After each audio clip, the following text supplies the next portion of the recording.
খোলাখুলিকৈ কৈ দিছোঁ কিন্তু আৰ্টিষ্ট গিল্ডত বহিলৈ সকীয়াই দিছোঁ কোনো কাৰণে তোমালোকে এনেকুৱা মৰখা নকৰিবা আহি থকা সময়ত তোমালোক ভয়ানক পৰিস্থিতিৰ সন্মুখীন হ'বা আৰু কেউট জাতীয় পৰিষদ আৰু তেওঁলোকৰ সংগঠনৰ নেতাবিলাকক অনুসূচিত জাতিৰ সকলো গাঁও অধ্যুষিত অঞ্চলত অনুষ্ঠান প্ৰতিষ্ঠান তেওঁলোকক বৰ্জন কৰা হ'ব নিষিদ্ধ ঘোষণা কৰা হ'ব কৈ দিছোঁ কিন্তু সকীয়াই দিছোঁ কোনো কেউটক এতিয়া অনুসূচিত জাতি আহিব দিয়া নহ'ব কোনো কেউট সম্প্ৰদায়ক এতিয়া অনুসূচিত জাতিভুক্তকৰণ কৰিব দিয়া নহ'ব ঠিক কিমান লাজ লগা কথা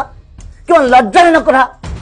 কেউট জাতীয় পৰিষদ আৰু তেওঁলোকৰ নেতাবিলাকৰ লাজ নাই নেকি কিমান নিলজ্জ লোক স্বাধীনতাৰ সময়ৰ পৰাই কেউটসকল উচ্চ শ্ৰেণী আছিল তেওঁলোকে নিজকে সুবিধাবাদী অৱস্থান লৈছে কেউটসকল স্বভাৱতে সুবিধাবাদী হৈ পৰিছে আৰু এই সুবিধাবাদী হৈ পেলাই এতিয়া অনুসূচিত জাতিৰ অংশ ল'বলৈ আহিছে ভাৰতৰ সংবিধানে প্ৰদান কৰা তালিকা অসমৰ 16টা সম্প্ৰদায়ক অনুসূচিত জাতিভুক্তকৰণ কৰা হৈছে ভাৰতৰ সংবিধানৰ অনুচ্ছেদ 341 নঙত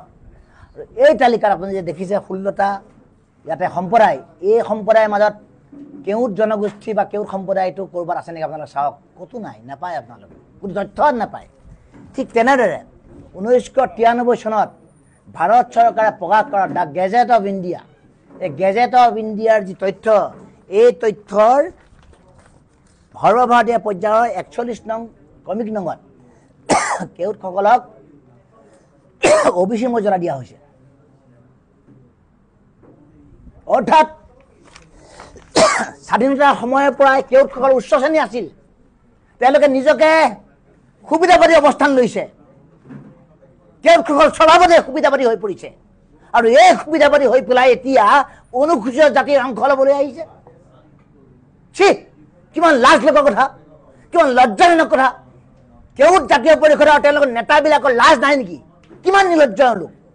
তেওঁলোকে অনুসূচিত জাতিভুক্ত হ'বলৈ আহিছে যি অনুসূচিত জাতি তেওঁলোকে এটা সময়ত নিকিন বুলি তেওঁলোকে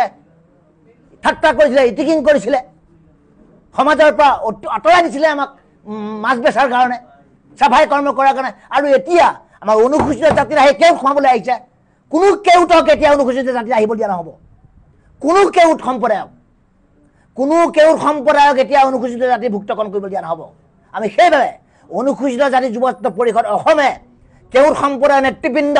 আৰু অসম চৰকাৰক সকীয়াই দিছোঁ জুই লগত খেলা নকৰিব আপোনালোকে আমি অনুসূচিত জাতিৰ মানুহৰ